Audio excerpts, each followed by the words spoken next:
Est-ce que tu as de mauvaises relations avec tes parents? Ou pire, est-ce que tu as des parents toxiques et tu le sais?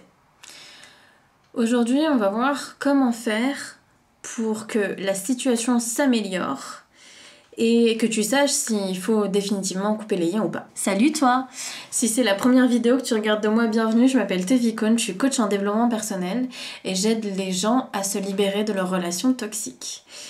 Alors aujourd'hui, on va commencer cette vidéo par quelque chose d'un petit peu particulier. Donc déjà, je vais te dire comme à chaque vidéo que mes vidéos, ça représente seulement 2% de tout ce que je mets dans mes newsletters. Donc si tu as envie d'avoir des tips utiles pour gérer tes relations avec les autres, et si jamais tu as des relations toxiques avec tes parents, je t'invite à t'inscrire à ma newsletter, le lien est dans la description.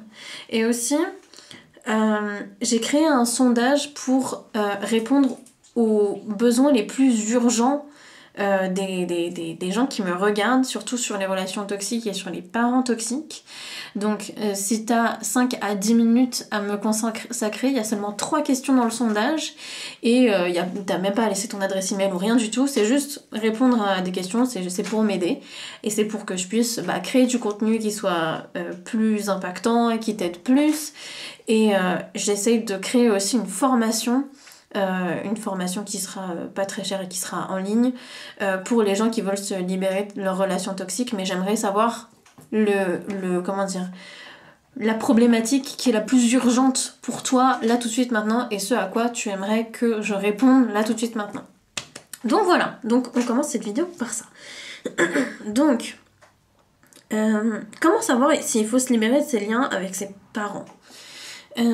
Déjà, un premier indice que j'aimerais soulever, c'est si à chaque fois que tu t'éloignes de tes parents, tu te sens soulagé, il y a déjà un indice émotionnel qui est déjà très très fort. Si il y a un mélange de soulagement mais aussi de culpabilité, c'est vraiment, émotionnellement parlant, c'est vraiment très très fort.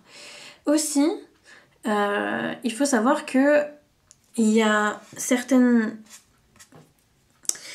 comportements avec les parents qui sont pas très normatifs, on va dire. C'est-à-dire que avoir une discussion avec ses parents et devoir se fermer émotionnellement complètement, ça s'appelle la dissociation, devoir se dissocier, fermer complètement ses émotions pour pas souffrir quand on parle à ses parents, ça aussi c'est vraiment un indice très très fort que les relations vont vraiment pas très bien. Et le truc avec ce conseil que je viens de donner, c'est que souvent, on se rend pas compte qu'on fait ça et on pense que c'est complètement normal. Et aussi, on mesure pas la gravité de ça. C'est-à-dire que nous, on se dit juste, bon, il est en train de m'engueuler, donc moi, je vais juste faire ma tête de saoulé comme ça, et je vais pas écouter. Sauf que ça, là, c'est de la dissociation. Un truc qui a l'air aussi petit et aussi minime que ça, ça c'est de la dissociation. Et devoir se couper de ses émotions pour traverser une conversation avec quelqu'un, c'est pas très très normatif et c'est pas très sain. Moi je trouve en tout cas. Donc et surtout ça devrait pas arriver.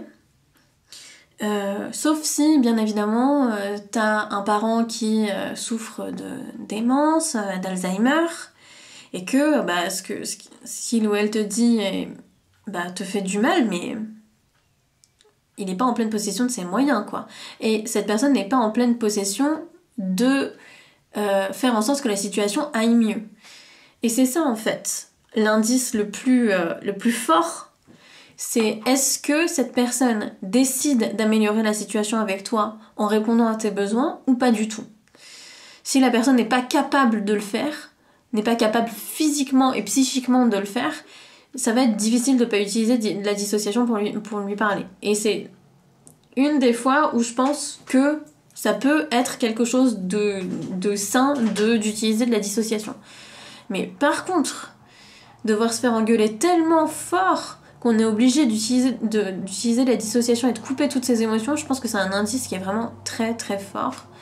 Donc c'est un truc qu'il faut prendre en compte, réellement. Donc aussi,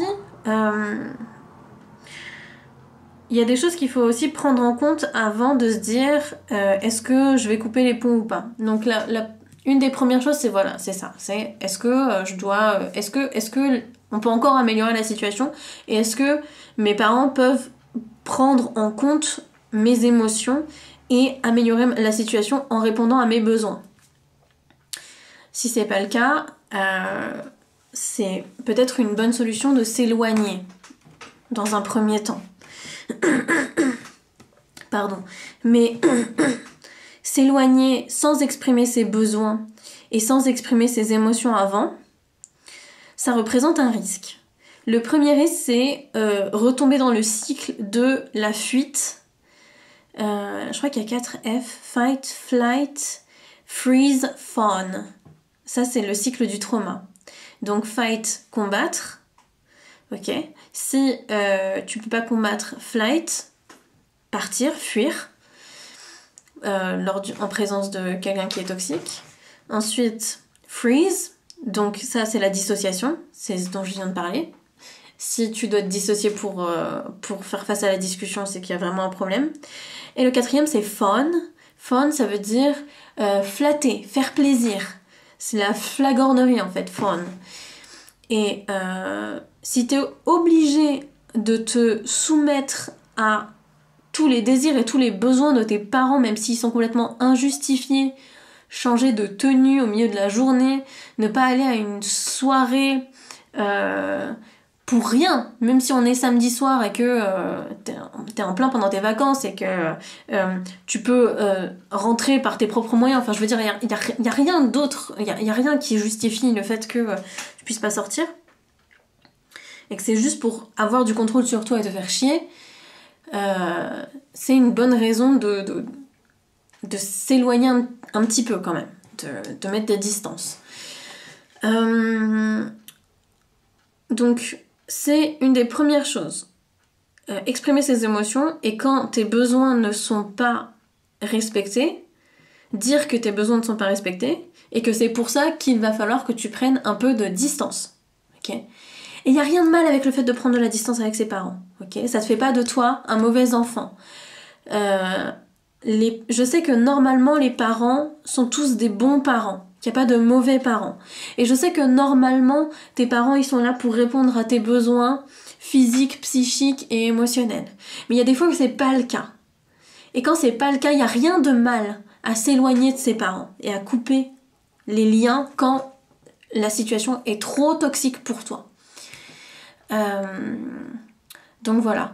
Je sais que c'est un petit peu décousu comme vidéo et c'est pour ça que j'ai besoin que vous répondiez à ce sondage qui vraiment va vous prendre très très peu de temps à répondre et moi les réponses vont énormément m'aider à pouvoir construire quelque chose qui va pouvoir vous aider tous, non seulement dans mes newsletters, dans mes vidéos, mais aussi dans les prochaines formations.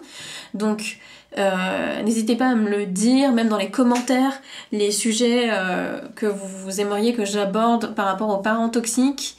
Et puis voilà quoi, c'est tout. Donc si cette vidéo t'a plu, n'hésite pas à laisser un pouce en l'air, à partager cette vidéo pour qu'elle soit mieux référencée sur les réseaux sociaux et à t'abonner si c'est pas déjà fait. Et puis je te dis à demain. Allez, bisous.